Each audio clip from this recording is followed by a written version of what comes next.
እሺ በመንፈስ ቅዱስ አማካይነት የሰጣቸው ትእዛዝ ይላል። አዲሱ መደበኛ ትርጉም ላይ ነው የወሰድኩት። አዲሱ መደበኛ ትርጉም ምናልባት ፖስት አድርጉት ብያቸው ነበር። አነበዋለሁ አዲሱ መደበኛ ትርጉም ምን እንደሚል።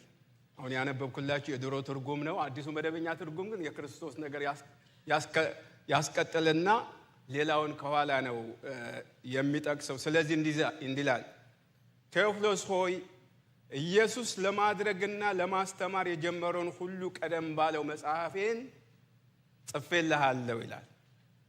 ቀደም ባለው መጽሐፌን ጽፌልሃለሁ። ቁጥር 2 ይኸውም እስካረገበት ቀን ድረስ ለመረጣቸው ሐዋርያት በመንፈስ ቅዱስ አማካኝነት የሰጣቸው ትእዛዝ ነው ይላል። ርዕሴም እንደምታዩት በመንፈስ ቅዱስ አማካኝነት የሰጣቸው ትእዛዝ ነው የሚል ነው። ይሄ የክርስቶስ ኢየሱስ ይሄ ትእዛዝ ማለት የክርስቶስ ኢየሱስ የመጨረሻ በዚህ ምድር ላይ ቆይቶ 33 ዓመት ቆይቶ የመጣበት ዓላማ በኋላ አነሳለሁኝ ከጨረሰ በኋላ የተናገረው ንግግር ነው ይላል ሐዋርያት ምዕራፍ ጸሐፊው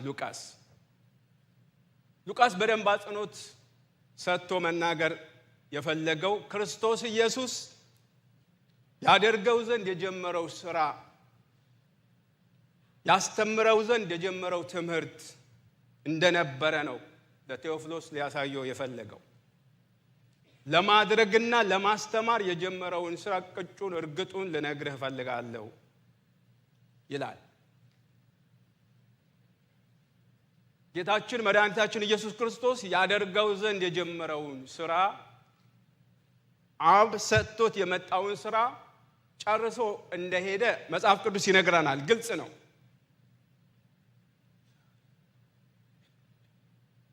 ዮሐንስ 17 ቁጥር 4 እና ዕብራውያን 10:7 በተለይ ዮሐንስ 17 ቁጥር 4 እኔ ላደርገው የሰጠኸኝን ሥራ በምድር ፈጽሜ ያከበርኩህ ይላል። የእግዚአብሔር ስም ብሩክ ይሁን። ጌታችን መድኃኒታችን ኢየሱስ ክርስቶስ ሊያደርገው ከተሰጠው ሥራ አንድም የቀረ ነገር የለም። አንድም የተወ ነገር የለም። ምስክርነቱ ለሰው መመስከሩ የተወሰኑ በኩራቶችን ጌታ ኢየሱስ ክርስቶስ ካገኘ በኋላ ተናገሩ መስክሩ ብሎ ይሂድ እንጂ ከመጣበት ዓላማ የቀረ የለም። መጽሐፍ ቅዱስ እንዲህ ይላል ማቴዎስ 5:17 እኔ ሕግንና ነቢያትን ለመሻር የመጣሁ ይምሰላችሁ ለመፈጸም እንጂ ለመሻር አልመጣሁም ይላል። ስለዚህ የተሰጠውን ሚሽን እግዚአብሔር የሰጠውን አደራ ጌታችን ፈጽሞ ሲሄድ እንመለከታለን። እንደውም የመጣበት ዋናው ዓላማ ጌታ የመጣበት ዋናውን ዓላማ ለመፈወስ ባይሆንም ሰዎች ለማብላት ለማጠጣት ባይሆንም ዋናው የመጣበት ዓላማ ጌታችን መድኃኒታችን ኢየሱስ ክርስቶስ በመስቀል ላይ መሞት ነበር። የዛሬ 2000 ዓመት ዛሬ ነጮች የሚያከብሩትን ሳምንት በእኛ የሚከበረውን ጌታችን መድኃኒታችን ኢየሱስ ክርስቶስ በመስቀል ላይ የከፈለውን ዋጋ የመስቀል መከራውን ስቃዩን ያንን ነው ትልቁ ነገር እግዚአብሔር የሰጠው አደራ። የኔና የናንተ የዓለምን ሁሉ ኃጢአት መክፈል ነበረ። መጽሐፍ ቅዱስ እንደዚህ ነው የሚለን ዕብራውያን 1:3 ላይ እርሱም የክብሩ መንጸባረቅና የባህሩ ምሳሌ ሆኖ ሁሉን በስልጣኑ ቃል እየደገፈ ኃጢአታችን በራሱ ካነጻ በኋላ በሰማያት በግርማው ቀኝ ተቀመጠ ይላል። የእግዚአብሔር ስም ብሩክ ይሁን። ትልቁ ቁም ነገር ይሄ ነው። ጌታ የመጣበት ትልቁ ቁም ነገር ዋናው ነገር ይሄ ነው። እግዚአብሔር ከሱ የሚፈልገው የነበር የመጨረሻው ጎል የሚባለው ይሄ ነው። የኔና የናንተ ኃጢአት የዓለምን ኃጢአት ሁሉ በራሱ በደሙ ካነጻ በኋላ ማሸነፍ ማለት ይህንን ሰይጣን በአዳምና በሔዋን በዛ በኤደን ገነት የሰው ልጆች ሁሉ የተወረሱትን የተበዘበዙትን የሰው ልጆች እግዚአብሔር የሰጣቸው ስልጣን ገልብጦ የራሱ ካረገ በኋላ በኃጢአት ምክንያት እግዚአብሔርና ሰው ከተለያዩ በኋላ ጌታችን መድኃኒታችን ኢየሱስ ክርስቶስ በራሱ ካነጻ በኋላ ቅድም ፓስተር እንዳለው የኛ ፍርድ የኛ ቅጣት እኛ መቀጣት ሲገባን እኛ ሁላችንም እዚህ ያለው የዓለም ሕዝብ በሙሉ በእግዚአብሔር ፈቶ የሚገባን ነገር የነበረውን እሱ ወስዶልን ኃጢአታችን በደሙ ካነጻ በኋላ በአብ ቀኝ ሄዶ ተቀመጠ ይላል። የእግዚአብሔር ስም ብሩክ ይሁን። ትልቁ ጎል ይሄ ነው። ስለዚህ ነው ጌታ ከዚህ በኋላ ምንም የሚከፈል ዋጋ ስለሌለ ተፈጸመ ብለዋል። የእግዚአብሔር ስም ብሩክ ይሁን። ዮሐንስ 19 ቁጥር 20 ቁጥር 30 ኢየሱስም ሆምጣጤውን ከተቀበለ በኋላ ተፈጸመ አለ። ራሱንም አዘንብሎ ነፍሱን አሳልፎ ሰጠ ይላል። የእግዚአብሔር ስም ብሩክ ይሁን። አሜን በሉ እስቲ። አሁን እኔና በድፍረት ወጥተን የምንገባው በድፍረት እግዚአብሔር ፊት ቀርበን እግዚአብሔር አምላካችን ጥያቄያችን እንዲሰማ፣ ጸሎታችን እንዲሰማ፣ እንባችን እንዲያብስ ምን ጠይቀው ከዚህ ከተከፈለው ዋጋ ነው። እሱ የመከራ ሆምጣጤ ጠጣ ነው የሚለው። ከጠጣ በኋላ ከተቀበለ በኋላ ተፈጸመ አለ ይላል። የቤዛነት የመስቀል ሥራ በመስቀል ላይ ከፈጸመ በኋላ ጌታ በአብ ቀኝ ተቀመጠ ይላል። እግዚአብሔር አምላካችን እጅግ አድርገን እናመሰግናለን። ጌታ ይህንን ነው ያደረገው፣ ይህንን ነው የፈጸመው። ስለዚህ ወደ ርዕሴ ልመለስና በመንፈስ ቅዱስ አማካይነት የሰጣቸው ትእዛዝ የሚለውን ነው የምከተለው። ዛሬ ማተኩርበት በሱ ነው። ይህንን የታዘዙት ለምን እንደሆነ አንዳንድ ነገሮች አነሳለሁ። ክቡር ቴዎፍሎስ ሆይ ይላል ሉቃስ ላይ ሳነበው፣ ክቡር ቴዎፍሎስ ሆይ። ቴዎፍሎስ ማን እንደሆነ ብዙም ግልጽ አይደለም፣ ግን አንድ የኢጣሊያን ከፍተኛ ስልጣን ያለው ሰው፣ ተሰሚነት ያለው ሰው፣ ተቀባይነት ያለው ሰው ነው ይባላል። ስለ ክርስቲያኖች በክርስቲያን ያለውን ነገር በደንብ ማወቅ የሚፈልግ ሉቃስ በመጀመሪያው መጽሐፍ ጽፎለታል። አሁንም በዚህ ሲጽፍለት እንመለከታለን። ለዚህ ሰው ነው ይህንን መልእክት የላከለት ወይም ደግሞ ሲነግረው እንመለከተው።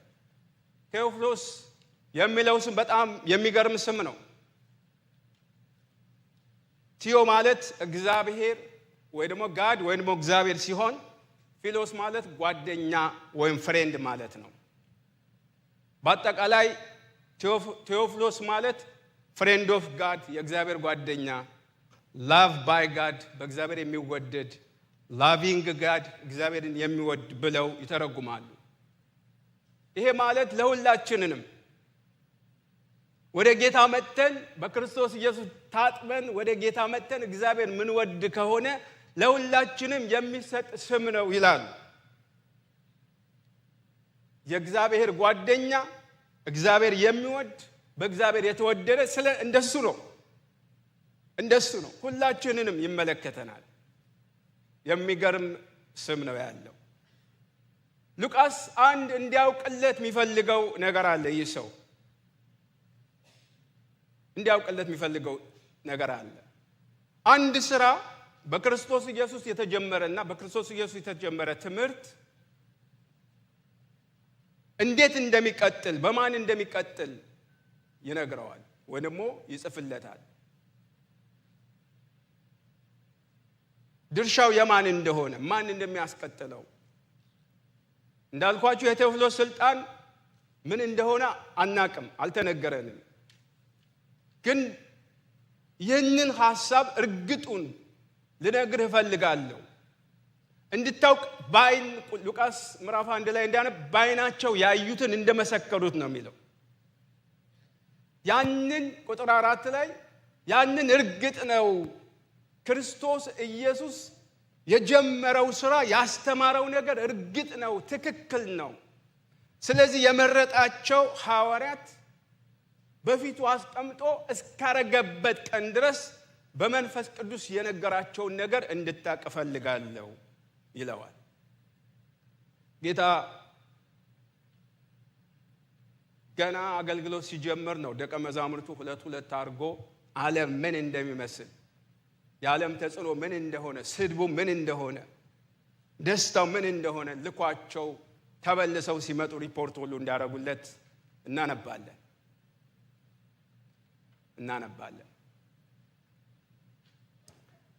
የሰማኸው እርግጥ ነው፣ ትክክል ነው።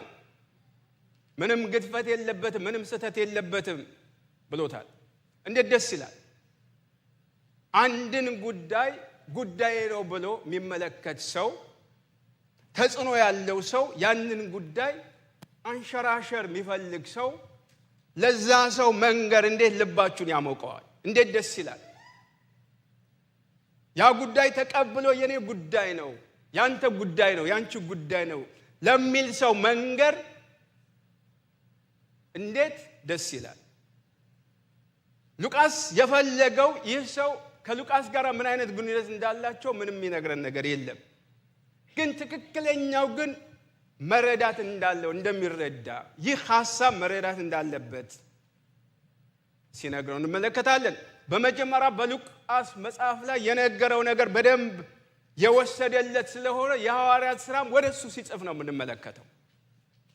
በመጀመሪያ ጉዳይ ላይ ቸል ቢለው ኖሮ ቢንቀው ኖሮ ሁለተኛው የሐዋርያት ሥራ መጽሐፍ በሱ ስም አይጽፍም። ይህንን እወቅ ብሎ አይጽፍለትም። ግን ትኩረት ስለሰጠው እኔም እናንተም አንዳንድ ነገር ወደኛ ሲመጣ እህቶች ወንድሞች የሆነ ነገር ሲነግሩን ጉዳያቸውም ቢሆን ያሉበት ነገርም ቢሆን ሲነግሩን እነሱ ጫማ ውስጥ ከሆንን የነሱ ስሜት ከተረዳን ደግመው እንደሚነግሩን እርግጠኛ ነኝ። ጆሮ ከሰጠናቸው የኛ ጉዳይ አንዳንድ ጊዜ እኛም የሆነ ነገር ውስጥ ልናልፍ እንችላለን። በዛ ሰዓት ግን ከነሱ ጋር ካላቀላቀል ነው ካላመሳሰል ነው። አሁን ሰው የሚሰማው ሰው ይፈልጋል። ሰው የሚሰማው ሰው ሁላችንንም እኔም ሰው እንዲሰማ ይፈልጋል። ሁሉም ሰው የራሱ የሆነ ሰው እንዲሰማ የሚፈልግ ነገር አለ። ግን ማን ይስማ ነው? እርግጡን እነግርሃለሁ ይለዋል። ስለዚህ የመጀመሪያው መልእክቱ ስለተቀበለው ስለሰማው፣ ሁለተኛው መልእክቱ ወደሱ ሲጽፍ እንመለከታለን። አደራ ሰጪው ማን ነው? እዚህ ጋር የመጀመሪያው ስንመለከት ጌታ ነው።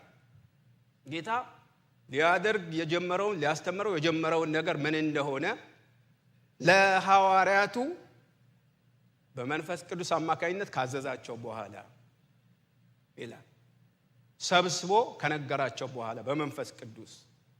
አደራ ተረካቢዎች ደግሞ እንደምትመለከቱት ሐዋርያት ናቸው። ጌታና ሐዋርያት ተፋጠዋል። እንዲህ ነው የምታረጉት፣ ወደዚህ ነው የምትሄዱት፣ ይህ እንደዚህ ህብረተሰብ ነው የምትደርሱት አነሳለሁ በኋላ። አደራ ተቀባይ እነሱ ናቸው። አደራ ተረካቢ እነሱ ናቸው።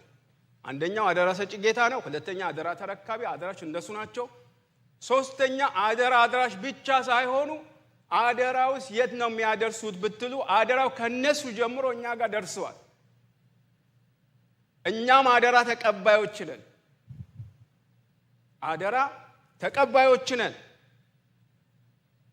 ግን አደራው ደርሶ ግን የሆነው ቦታ መጨናገፍ ያለበት አይመስለኝም። ሲሪየስሊ ከዚህ በኋላ ነው ማነሳው የነሱም የኛም አደራ እንዴት ሰጣቸው? አደራ እንዴት ሰጣቸው? ጌታችን መድኃኒታችን ኢየሱስ ክርስቶስ ማቴዎስ 28 በጣም የምናውቀው ጥቅስ፣ በጣም የሚታወቅ ጥቅስ፣ ግን ማናደርገው ግን ማንኖርበት በግድግዳችን ላይ ያለ በመኪናችን ምናልባት ከኋላ ባምፐሩ ላይ ወይ ውስጥ ላይ የለጠፍነው ታክሲ ላይ የሚለጠፍ ግድግዳችን ላይ የምንለጥፈው ምንለው ጥቅስ ነው ያላቸው። ማቴዎስ 28 ቁጥር 19ና 20 እንዲህ ይላል፣ እንግዲህ ሂዱና አሕዛብን ሁሉ በአብ በወልድና በመንፈስ ቅዱስ ስም እያጠመቃችኋቸው ያዘዝኳችሁንም እንዲያስተምሩ እያስተማራችኋቸው ደቀ መዛሙርቴ አድርጓቸው፣ እኔም እስከ ዓለም ፍጻሜ ድረስ ከእናንተ ጋር ነኝ። ጌታ ሞቶ ከተነሳ በኋላ ይሄ ትንሣኤ የሚባለው ከተነሳ በኋላ የነገራቸው ትእዛዝ ነው። ቀደም እንደነገርኳችሁ በአካል እያለ ሁለት አድርጎ እንደላካቸው ሲወጡ ሲገቡ እንዳያቸው ሲሄድ እንኳን በመንፈስ ቅዱስ አማካይነት ጌታ የሰጣቸው ትእዛዝ ነው የሚለው እሱ ነው። ስለዚህ ዋናው የጌታ ጥያቄ ያ ወንጌል ያን ጊዜ እነሱ ጌታን እሺ ብለው ታዘው በከፍታም በዝቅታም አንዳንዴ ሲታሰሩም አንዳንዴ ሲፈቱም አንዳንዴ ሲርባቸውም አንዳንዴ ሲበሉም አንዳንዴ ሲወድቁም አንዳንዴ ሲነሱም አንዳንዴ ሲደክሙም አንዳንዴ ሲበረቱም አንዳንዴ በእግራቸው ረጅም መንገድ ሲሄዱም ምክንያቱም ጳውሎስ ሲናገር በከተማም በምንም በቃ ፍርሃት ይላል። ያ ሁሉ ሆኖባቸው እኛ ጋር ደርሰዋል። ጌታ ያላቸውን ይሄንን ነው። ማርቆስ 5:16-15 እሱ ነው የሚለው ወደ ዓለም ሁሉ ሂዱ። እዛ ቢቀሩ ኖሮ ወንጌል እዛ ቢቀር ኖሮ እኔ እናንተ ጉድ በልቶን ነበር። ይሄ ምናለቅስለት ጌታ ይሄ ወድሃለሁ ምን ከየት ይመጣል?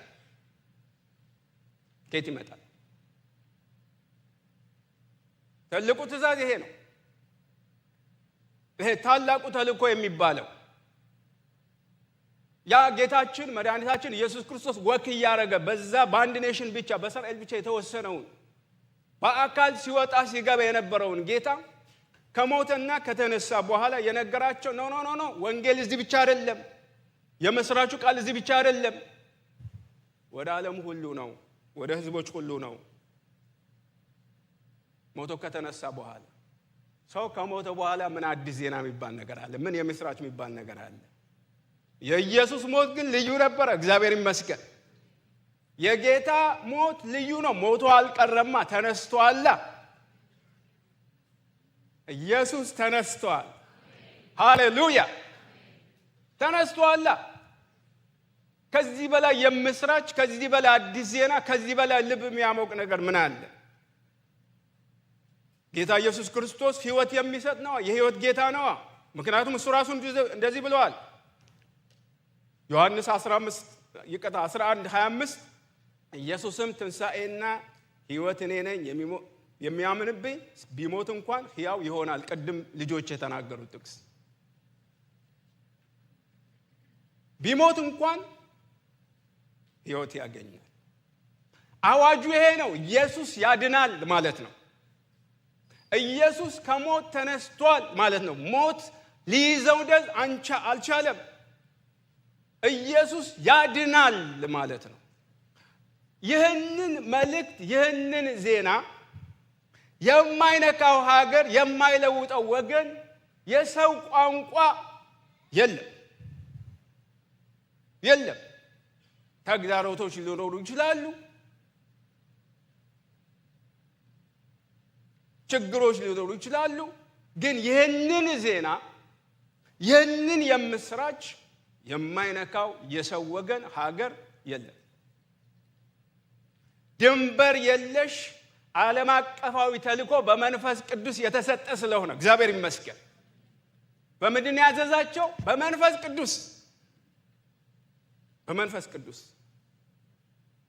እንዲህ ብሎ ነገር ግን መንፈስ ቅዱስ በእናንተ ላይ በወረደ ጊዜ ኃይልን ትቀበላላችሁ፣ በኢየሩሳሌም በይሁዳም ሁሉ በሰማርያም እስከ ምድር ዳርቻ ድረስ ምስክሮቼ ትሆናላችሁ። የእግዚአብሔር ስም ብሩክ ይሁን። ከኢየሩሳሌም እንዳትወጡ ኃይል ሳትቀበሉ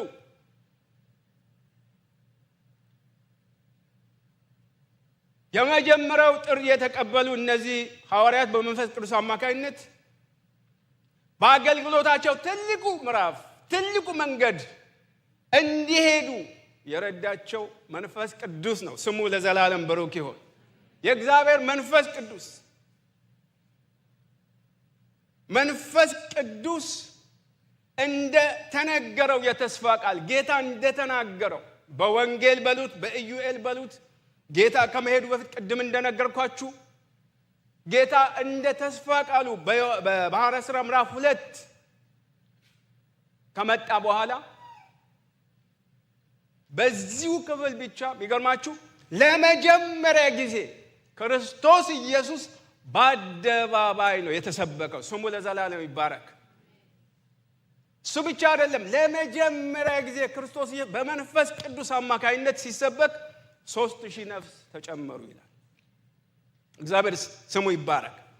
ዮሐንስ የሐዋርያት ሥራ ምዕራፍ 2 ከ38 እስከ ቁጥር 41 ስታነብ ብዙ ነው። አለፍ ብዬ ላንብብ።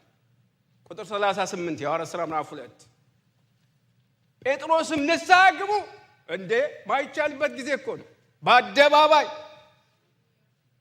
በአደባባይ በተሰበሰበ መካከል መንፈስ ቅዱስ ሲመጣ ንስሐ ግቡ ኃጢአታችሁም ይሰረይ ዘንድ እያንዳንዳችሁ በኢየሱስ ክርስቶስ ስም ተጠመቁ የመንፈስ ቅዱስንም ስጦታ ትቀበላላችሁ ይላችኋል። የሚገርማችሁ ቁጥር 37 ላይ ሐሳቡ እየተነገራቸው ከመጡ በኋላ እንደዚህ ያሉ ይላል። ልባቸው ተነካና ጴጥሮስና ሌሎችም ሐዋርያት ወንድሞች ሆይ ምን እናድርግ አላቸው ይላል። እግዚአብሔር ይህንን መንፈስ ያፈስባችሁ። እግዚአብሔር ይህንን መንፈስ ለሁላችንንም ያፈስብን። ከባድ ዘመን ነው። ወንጌል ለመናገር ጭንቅ የሆነበት ዘመን ነው። ምን ላድርግ ወንድሜ፣ ምን ላድርግ እህቴ እንዲሉ ሰዎች ሚረዳ መንፈስ ቅዱስ ነው። የኛ ችሎታ አይደለም። የኛ ቋንቋ ችሎታ አይደለም። እንዴ ሰው ኃጢአተኛ ነህ ተብሎ፣ ሰው በደለኛ ነህ ተብሎ የበለጠ ኦፌንድድ ይሆናል እንጂ ምን ላድርግ? ያም ያደርገው መንፈስ ቅዱስ ነው። የእግዚአብሔር ስም ብሩክ ይሁን። ቁጥር 40 ቃሉን የተቀበሉ ተጠመቁ፣ በዚያም ቀን 3000 ያህል ነፍስ ተጨመረ ይላል። እግዚአብሔር አምላካችን ስሙ የተባረከ ይሁን። አይገርማችሁ? እግዚአብሔር ከኔና ከናንተ የሚፈልገው ይሄ ነው። ይሄ ነው መንፈስ ቅዱስን አክኖሌጅ እንድናደርግ፣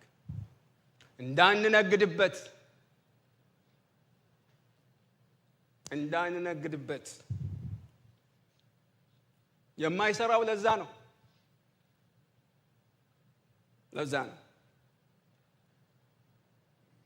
ለመንፈስ ቅዱስ ነበረ ሁለንተናቸው የለቀቁት የነበረው።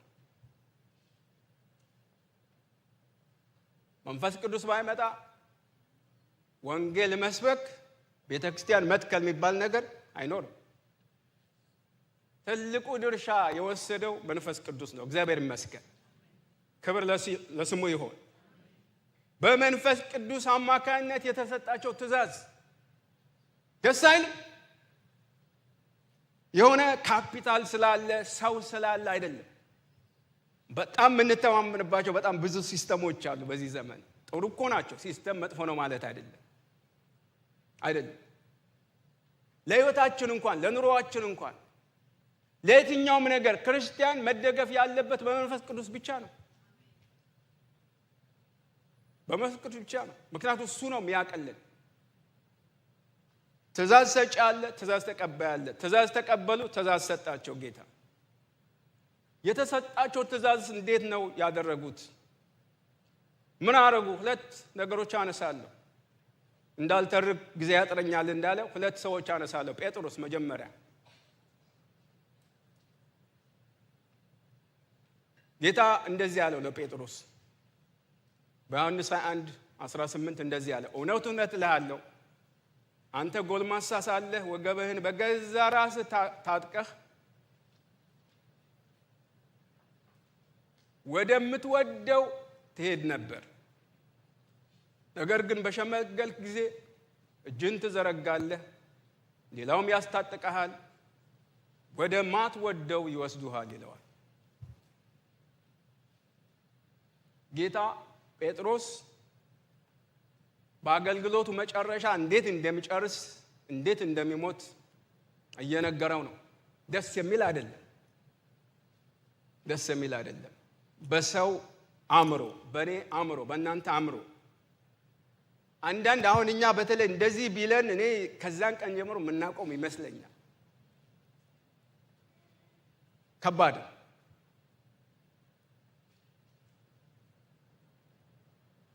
ጴጥሮስ እንደሚባለው በስቅላት ነው የሞተው። ግን በራሱ ጥያቄ ሪኩዌስት አድርጎ ወደ ላይ መሰቀል ሁልጊዜ ሰምታችኋል። ወደ ላይ መሰቀል ጌታን እንደዛ ስለሆነ የጌታን መስተካከል ወይ ደግሞ የጌታን ክብር ወስዳለሁ ብሎ ወደ ታች ስቀሉኝ ብሎ ሪኩዌስት አድርጎ ጠይቆ ወደ ታች ሰቀሉት ነው የሚባለው። የእግዚአብሔር ስም ለዘላለም ብሩክ ይሁን። ጴጥሮስ ራሱ እንደዚህ አለ። ሁለተኛ ጴጥሮስ 1:14 ጌታችን ኢየሱስ ክርስቶስ እንዳመለከተኝ ከዚህ ማደሪያዬ መለየቴ ፈጥኖ እንዲሆን አውቃለሁና ይላል። እግዚአብሔር ስሙ የተባረከ ይሁን። አሜን። ከዚህ ማደሪያዬ ፈጥኖ እሄዳለሁ። ጌታ ጨርሰሃል ነው ያለው። ጨርሰሃል። አሁን የምትሰበሰብበት ጊዜ ነው፣ የምትመጣበት ጊዜ ነው። አንዳንድ ሰዎች ፕሮሰስ ያደረጉና ከኢትዮጵያ ቤተሰቦቻቸው ወደዚህ ለማምጣት እንዴት ኤክሳይትድ እንደሚሆኑ ማሰብ ትችላላችሁ። ጴጥሮስ ግን ከዛ በላይ ደስተኛ እንደሚሆን እርግጠኛ ነኝ። ጨርሰሃል፣ ትመጣለህ፣ ከዚህ ማደሪያ የምለይ ጌታ ና ብሎኛል ነው የሚለው። ስለዚህ በዚህ ሁኔታ ነው የጨረሰው። የተቀበለው በመንፈስ ቅዱስ የተቀበለው አደራ። ጳውሎስ እንደዚህ ይላል። ጳውሎስም ጨረስኩኝ ይላል። ለካ ያልቃል ሁሉ ነገር፣ የሚያልቅ ነገር አለ። ግን እንዴት እናውቃለን ነው ችግሩ። እንዴት እናውቃለን? ጳውሎስ እንዲህ ይላል ሁለተኛ ጢሞቴዎስ 4:6-7 በመስዋዕት እንደሚደረግ የኔ ሕይወት ይሰዋልና የሚሄድበት ጊዜ ደርሰዋል። መልካሙን ገድል ተጋድያለሁ፣ ሩጫዬን ጨርሻለሁ፣ ሃይማኖትን ጠብቄያለሁ ይላል። ይሄ መልካምን ገድል ተጋድያለሁ። እኔ የተለያየ መቃብር ቦታ ሄጃለሁና ኢትዮጵያ ከምራ አንዳንዶቹ አውቃቸዋለሁ። በጣም ከባድ ሰዎች ነበሩ። ግን መቃብራቸው ላይ መልካምን ገድል ተጋድያለሁ፣ ሩጫዬን ፈጽሜያለሁ ይላል። ለካ ወይ መስረቅ ነው ያቆሙት ሲሞቱ ማለት ነው፣ ወይም መግደል ነው ያቆሙት፣ ሌላ ነገር አይደለም።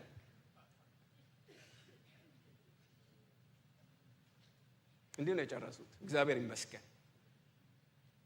መልካሙን ገድል ተጋድያለሁ፣ ሩጫዬን ጨርሻለሁ፣ ሃይማኖትን አድርጌያለሁ፣ ጠብቄያለሁ። እንዴት ደስ ይላል ወገኖች! እንዴት ደስ ይላል!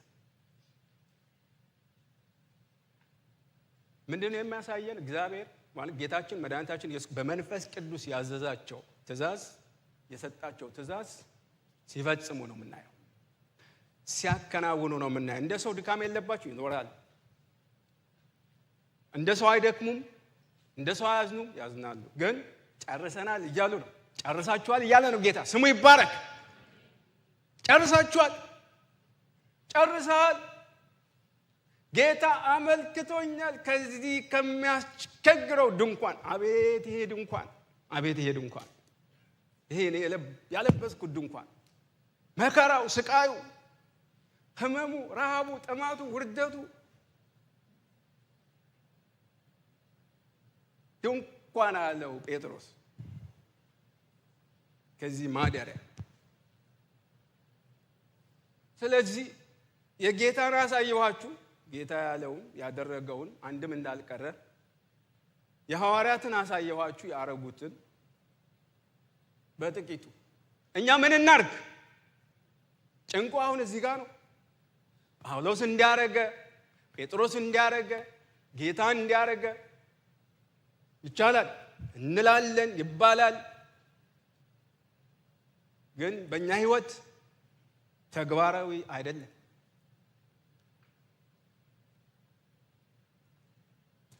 አይደለም። እኛ ምን እናርግ? እናንተ ምን እናርግ? እዛ ሄደን ጌታ ጋር ስንሄድ ጳውሎስ እንዲያርጎ ነበር። አይቻልም። ባሌ እንዲያርጎ ነበር። አይቻልም። ሚስቴ እንዲያርጋ ነበር። አይቻልም። አጠገብ ያለ አገልጋይ እንዲያርጎ ነበር። አይቻልም። ባለፈ ሳምንት እንደተማርነው ስንቶቻችሁ ነበራችሁ? ያለፈ ሳምንት አረጃችሁ አሳዩ ነበራችሁ። አዎ ባገዳ በምናምን አይደል፣ በወርቅ በብር ያነጹ ስራቸው ይታያል። ወንድማችን ዮስያስ ሚስቴ ለኔ አልቆምም እኔም ለሷ አልቆምም ብለዋል። እኔም እንደሱ አምናለሁ። እኛ ምን እናድርግ? በመጀመሪያ የተሰጠኝ ኃላፊነት ምንድነው? ያለሁበት ቦታ የት ነው? ያለሁት የት ነው? አስቴር ያለችበት ቦታ ወሳኝ ቦታ ነበረ። ደግሞ ንግስት ነች። ሕጉ በጣም ከባድ ነበረ፣ ግን ያለችበት ቦታ ወሳኝ ቦታ ነበረ። የህይወትና የማትረፍና ያለ ማትረፍ ወይ የሷ ህይወት ጠፍቶ ሌሎች የማዳን ግዴታ ነበረባት። ሰው ለማዳን መርዶክዮስ ያለሽበት ቦታ እንድታቂ። እኛም እንደሱ ነው ያለነው። እንደሱ ቦታ ነው ያለነው። ሰዎች ወይ ከኛ የተነሳ ይድናሉ ወይ ከኛ የተነሳ ይጠፋሉ። ጌታ ምን አላቸው? እሱ ነው ለኔና ላንተ ማቴዎስ 28 ቅድም ያነበብኩት ቃል እሱ ነው ለኔና ላንተም ይሰራ። ሌላ ቃል የለም። ወደ ዓለም ሁሉ ሂዱ፣ ወንጌልም ለፍጥረት ሁሉ ስበኩ፣ በአብ በወልድና በመንፈስ ቅዱስም እያጠመቃችኋቸው ያዘዝኳችሁንም እንዲጠብቁ እያስተማራችኋቸው ደቀ መዛሙርት ያድርጓቸው ያለውን ማቴዎስ 28 19ና 20 ማርቆስ 16 ቁጥር 15 በእኔና እናንተም ህይወት ይሰራል። ሐዋርያት ሥራ ምዕራፍ 1 ቁጥር 8ን ያነበብኩላችሁ መንፈስ ቅዱስ ከተቀበላችሁ በኋላ በኢየሩሳሌም በይሁዳ በሰማርያ እስከ ምድር ዳርቻ ምስክሮቼ ትሆናላችሁ። ቢያንስ በኢየሩሳሌም ማለት አብረን የምንሰራቸው ሰዎች ናቸው፣ ወንድሞቻችን ናቸው፣ እህቶቻችን ናቸው፣ የቅርብ ቤተሰቦች። ወንጌል እንደሱ ነው የሚጀምረው። እንድርያስ ወንድሙ ጴጥሮስ ነው ያመጣው። ጴጥሮስ ምን እንደነበረ ማሰብ ትችላላችሁ። ወንጌል ቢያንስ አጠገባችን ባለው ነው የሚጀምረው። እድሉ ደግሞ በጣም አለን። ከኛ እንደውም እዚህ ካለነው ከሙሉ ጊዜ አገልጋይ በላይ እናንተ እድል አላችሁ። የሥራ ቦታችሁ፣ ትምህርት ቤት ታገለግሉ ከሆነ፣ ሥራ ቦታ የምትሄዱ ከሆነ፣ ጎረቤቶቻችን፣ የትም ቦታ ላይ ማለት ነው እድል አላችሁ። የግድ ቻይና መሄድ የለባችሁ። መሄዱ ጥሩ ነው። መሄዱት መላክ ትችላላችሁ። መሄዱት ማገዝ ትችላላችሁ። በጸሎት መሄድ ትችላላችሁ። ቻይናም ቢሆን ጃፓንም ቢሆን ግን ኢየሩሳሌም ነው የሚጀምረው። በኢየሩሳሌም ያልዳኑ ቤተሰቦች የላችሁም ወይ ነው ጥያቄው። የለኝም ወይ? ኢየሩሳሌም ድናለች ወይ? የእናንተ ኢየሩሳሌም ድኗል ወይ? ሁሉ እግዚአብሔር ለዚህ ነው ያስቀመጠን። አስቴር ለዚህ ነው እግዚአብሔር ያስገባሽ እዛ ቦታ ብሏት መርዶክዮስ። ሁለተኛ ቆሮንቶስ 5:20 እንደዚህ ይላል፣ ስለዚህ እኛ የክርስቶስ እንደራሴዎች ወይም መልእክተኞች ነን። እግዚአብሔር በእኛ አማካኝነት ጥሪውን ያቀርባል። እኛ ከእግዚአብሔር ጋር ታረቁ ብለን በክርስቶስ ኢየሱስ እንለምናችኋለን ነው የሚለው። ያለንበት ቦታ እንወቅ። ሁለተኛው እያደረኩኝ ያለሁት ነገር አውቃለሁ ወይስ ደግሞ ማናቅ ከሆነ ቆም ብለን ማሰብ አለብን። የተሰጠው ትእዛዝ የተሰጠው ተልእኮ ለሁሉም ነው። እንደ አቅማችን፣ እንደ ሁኔታችን፣ እንዳለንበት ሁኔታ፣ እንዳለንበት ሰፈር ሂዱ የተባለው ሁሉንም ነው። ሁላችንንም ነው።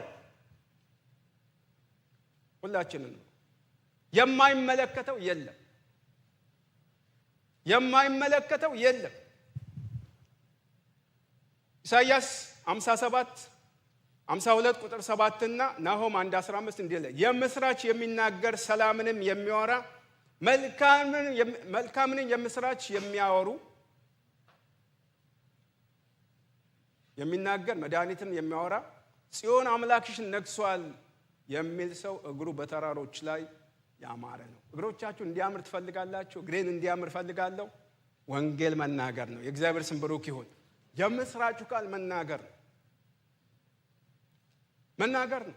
ሲሪየስ እንደሆነ ሮሜ በጳውሎስ መልእክት እንዲህ ይላል። ሮሜ 10:14 እና 15 እንግዲህ ያላመኑበት እንዴት አድርገው ይጠሩታል? እውነት ነው፣ እኛም ነበርንበት። ያላመንነው እንዴት አድርገን እንጠራለን? ባልሰሙትስ እንዴት ያምናሉ? ጥያቄ ነው የሚጠይቀው። የጥያቄ ምልክት ነው ያለው። ያለ ሰባኪት እንዴት ይሰማሉ?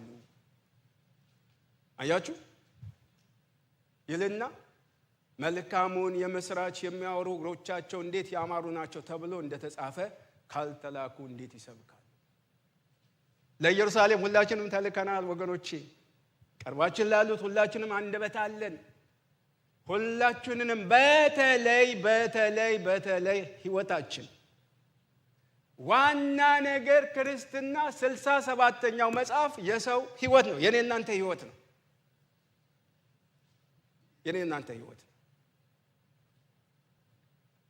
እንዴት ይሰብካሉ? ወንጌል አደራነቱ ለሁሉም ነው፣ ለሴትም ለወንድም፣ ለትንሽም ለትልቅም። አሁን እዚህ ጋር ያየናቸው ልጆች ነገ ተስፋ አለ። እግዚአብሔር ይመስገን ተስፋ አለ። በሄዱበት ሁሉ የጌታ አምባሳደሮች ናቸው። ቅድም ቆሮንቶስ ላይ እንዳነበብኩት አምባሳደሮች ናችሁ። ቸል አይሉም። አሁን የገባባቸው ይሄ እውነት ዝም አይልም። ይናገራል፣ ይወቅሳቸዋል፣ ተናገሩ ይላቸዋል። እግዚአብሔር ይመስገን። ወንጌል ባልሰብክ ወዮልኝ ይላል ጳውሎስ አንደኛ ቆሮንቶስ 9:16 ወንጌል ብሰብክ እንኳ የምመካበት የለኝም፣ ግድ ደርሶብኝ ነውና ወንጌል ባልሰብክ ወዮልኝ። እንደዚህ ተሰምቶን ያውቃል? እንደዚህ ይሰማናል? እንደዚህ አይነት ፊሊንግ አለን? እንደዚህ አይነት አያችሁ። አንዳንዴ እኮ ሰው ጋብዟችሁ አንዴ እኮ መልስ የሚባል ነገር አለ አይደል? ከምሬ እኮ ነው። የሆነ ጊዜ ጋብዟችሁ ታፍራላችሁ። በቃ አንድ ቀን እንደውም የሆነ ነገር አድርጌ ልጋብዝ ቤቴ ልጥራ ትላላችሁ። ወገኖች ክርስትና ማለት እኮ በልተን ዝም ማለት አይደለም። ተጋብዘን ዝም ማለት አይደለም። መልስ ያስፈልገዋል። መልስ አለ። ምክንያቱም አብልቶናል ጌታ ስሙ ይባረክ። ከኛ መካከል እስቲ በሱ እጅ ያልበላ ማን ነው? ያልጠጣ ማን ነው? ምናለቅሰው ለዛ አይደለም እንዴ? ምሕረቱ ብትሉ፣ ቸርነቱ ብትሉ፣ ይቅርታ ብትሉ፣ ፍቅሩ ብትሉ፣ ስጦታው ብትሉ፣ ቸርነት ያልተቀበለ እስቲ በእናንተ ዙሪያ የነበሩ አብረዋችሁ የተማሩት የሰፈር ጓደኞቻችሁ ዞር ብላችሁ ተመልከቱ። ብዙዎቹ የሉም ይህንን እድል ሳያገኙ። እኔ እናንተ ያገኘነው ቸርነት ምሕረት ሳያገኙ የሉም፣ በህይወት የሉም። እሱ ብቻ ጌታ እንድንገዛለት አይረዳንም? እሱ ብቻ በቂ አይደለም ወይ? የጌታ ውለታ አለብን።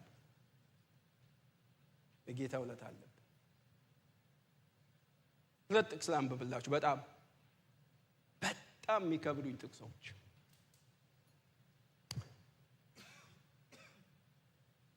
ሕዝቅኤል ምዕራፍ 3 ከ16 እስከ 19 ቶሎ ብዬ ላነበው።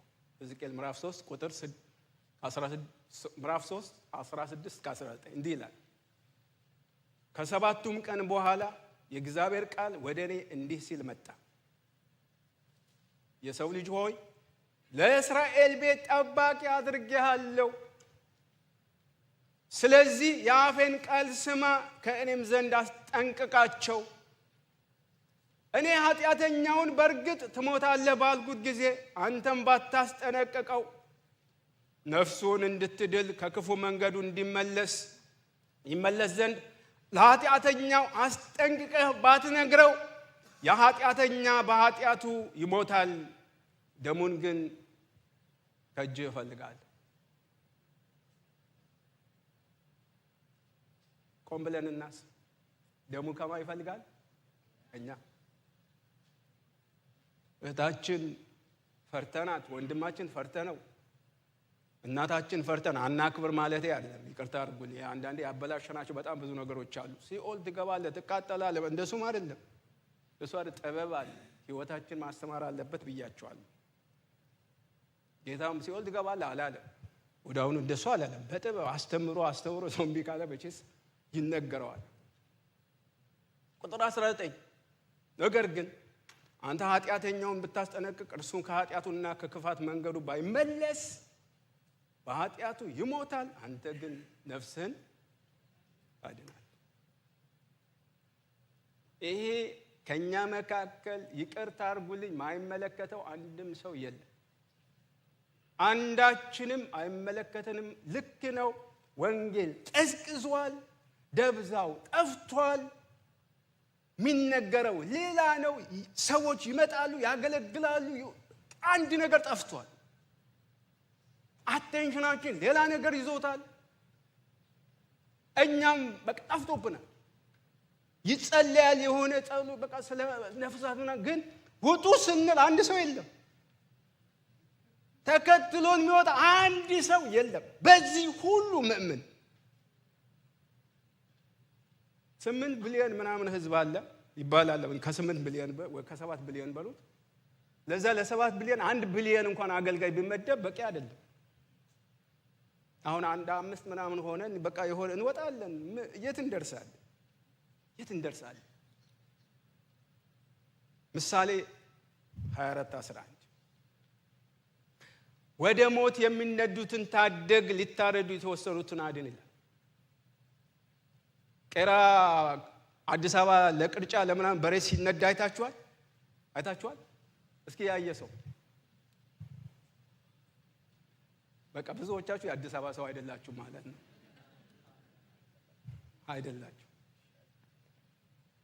ቄራ የመጣ ነገር ይታረዳል። በቃ ቻንስ የለውም፣ አይመለስም። ሊታረዱ ይሄ ጊዜማ ሰይጣን ሊያርዳቸው ያዘጋጀው ትውልድ እግዚአብሔር በእውነት በሱ ኪዳን በሱ ምሕረት ይታደጋቸው። እኛ ዝም ብንል እንኳን፣ እኛ ባናዝን እንኳን፣ እኛ ግድ ባይኖረን እንኳን፣ እኛ ነገር እያሳደድን ቢሆንም እንኳን እግዚአብሔር ትውልዱን ይታደግ። እግዚአብሔር ቸር ነው። እኔን ያዳነ አምላክ፣ እኔን የታደገ እናንተን የታደገ አምላክ ትውልዱ ይታደግ። ትውልዱ አውሬ እየጨረሰው ነው። ትውልድ ስላችሁ ይሄ አሁን የዘመሩ ምናምን እግዚአብሔር አለ እነሱ ላይ የተዘራው ዘር ግን ከኔ እናንተን በላይ ያሉት በተለይ በጌታ ቤት የነበረው መዓት ሰው እየተመለሰ ነው። ዓለም በልጦበት፣ ዝና በልጦበት፣ መቋቋም አቅቶት፣ ፖለቲካው የቤተ ክርስቲያን እንትኑ መቋቋም አቅቶት ተሰብሮ የሚወጣ ብዙ ነው። ለነሱ እግዚአብሔር መፍትሄ ያደርገን። ሲሪየስ ነው እንሁን። በቃ እቺ የለፋንባት ዓለም ባለፈ ደስ ብሎኛል። እኔ ወንድሜ ዮሲያስ ሲናገር መሬቱ ከሄደች አለ በቃ ሞርጌጁም ምኑም ይዛ ትሄዳለች አለ። እኔ ደስ ብሎኛል። ይሄ ሲባል አንስራ ማለት አይደለም፣ ሮንግ አትውሰዱኝ፣ አንብላ ማለት አይደለም፣ ቤት አይኑር ማለት አይደለም፣ አንነግድ ማለት አይደለም። ግን እያስተዋለ አትሊስት 50 በ50 በዚህ ቤት ኪራይ ይከፈላል አይደል? ኪራይ እንከፍላለን። አሁን እኛም አገልጋዮች እንከፍላለን። ኪራይ መክፈል አለባችሁ፣ ቤተሰብ መርዳት አለባችሁ። ልክ ነው። ግን በጥበብ መንግስትና ጽድቁ ምን አድርጉ? ፈልጉ፣ ሌላም ይጨመራል። የሚጨመረውን በቃ በጥበብ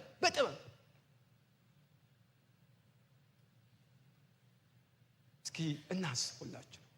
ሶስት ነገር አንስቻለሁ። የጌታ አገልግሎት አሳያኋችሁ፣ ሊያደርገው የመጣ እንደፈጸመ፣ ለሐዋርያት የሰጣቸው በከፍታም በዝቅታም በመንፈስ ቅዱስ ስለሰጣቸው መንፈስ ቅዱስን አክብረው ተከትለው እንዴት እንደፈጸሙ፣ ከዛ እኛ ጋር ደርሶ መቆም የለበትም። ነውር ነው። እኛ ጋር መጥቶ የወንጌል ሽታ መጥፋት የለበትም። ትክክል አይደለም። ያሳዝናል። የሚታየው ነገር ያሳዝናል። ያ ተጽዕኖ መሰበር አለበት። ቤተ ክርስቲያን ዘቅጣለች። የቤተ ክርስቲያን ጠረን ጠፍቷል። ግን በኩራቶች አሉ። አሁንም እግዚአብሔር ይመስገን የጨከኑ በኩራቶች አሁንም አሉ። ድሮም ነበሩ፣ ወደፊትም ይኖራሉ። ይሄ ስራችሁ ጨለምተኝነት መኖር የለበትም። የሚያምጡ አሉ። የቤተ ክርስቲያንን መመለስ ማየት ሚናፍቁ እንደ ስምዖን ሚቃትቱ አሉ። ያንን ለውጥ ያንን የጌታ እጅ ማየት የሚፈልጉ አሉ። እንደሚጮኸው ቢሆን ኖሮ ሁላችንንም ጠፍተን ነበረ። ግን እግዚአብሔር አለ። ሚዲያው ሶሻል ሚዲያው እንደሚያስጮኸው አይደለም። ፍሬ አለ። ደስ ይበላችሁ። የእግዚአብሔር ስም ብሩክ ይሁን። በዚህ ጥቅስ ልጨርስ። በጣም ወደው ጥቅስ በአዲሱ መደበኛ ትርጉም ላነብላችሁ። 2 ጢሞቴዎስ 2:1-2 እንዲህ ይላል። አንተ እንግዲህ ልጄ ሆይ አንተ በክርስቶስ ኢየሱስ ባለው ጸጋ በርታ። እናንተ ወገኖቼ ሆይ በክርስቶስ ኢየሱስ ባለ ጸጋ በርቱ። በሱ ጸጋ በርቱ። ልክ ነው። ልባችን ይደክማል። መናየው ነገር ያሳዝናል። ግን ማበርታት የሚችለው በዚህን ጊዜ ቢሆን ችግር በክርስቶስ ኢየሱስ ዘመን ነበረ፣ በሐዋርያትም ዘመን ነበረ። አልጋ ባልጋ አልነበረም። ተግዳሮት ነበረ፣ መውደቅ ነበር፣ መነሳት ነበር። ግን በክርስቶስ ኢየሱስ ጸጋ እንበርታ። የእግዚአብሔር ስም ብሩክ ይሁን። ሁለተኛ ይህን ስሙኝ። በብዙ ምስክር ፊት ከኔ የሰማኸውን በብዙ ምስክር ፊት ከኔ የሰማኸውን ለሌሎችን የሰማኸውን ሌሎችን ለማስተማር ብቃት ላላቸው ለታመኑ ሰዎች አደራ ስጥ። አደራ አለብን። በምን? በብዙ ምስክር ፊት ከኔ የሰማኸውን። በብዙ ምስክር ከኔ የሰማችሁትን ከሌሎች የሰማችሁትን የመኖር ግዴታ አለብን።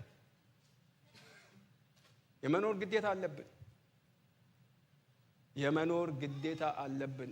አደራ የማስተላለፍ ግዴታ አለብን። እነዚህ ልጆች ከኛ ምንድነው የሚቀበሉት? እነዚህ እዚህ ጋር ያየናቸው ትውልድ ከኔናንተ አመጽ ነው የሚቀበሉት? ጥላቻ ነው የሚቀበሉት? መከፋፈል ነው የሚቀበሉት? መለያየት ነው የሚቀበሉት? ፖለቲካ ነው የሚቀበሉት? ወይስ የዚህ ወንጌል ጥሪ ነው የሚቀበሉት? አደራው ምንድነው የምንሰጣቸው? ምንድነው የምንሰጣቸው? ትምህርቱ እንዳለ ሆኖ፣ ስራው እንዳለ ሆኖ፣ ዕውቀቱ እንዳለ ሆኖ ግን ለወደፊት ህይወታቸው ጌታን ለማገልገል ከኔና ከናንተ የሚቀበሉት ነገር አለ ወይ? በዚህ ጥያቄ ነው መዘጋው። ዝም ብሎ ትውልድ ማለት አይደለም። ትውልዱ የሚያየው ነገር ያስፈልጋል። ከናና ከናንተ የሚያየው ነገር ያስፈልጋል።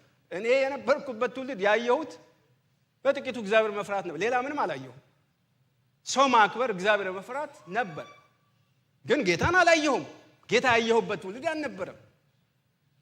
እነዚህ ትውልዶች ጌታ ከኛ ነው መቀበል ያለበት ማየት ያለባቸው።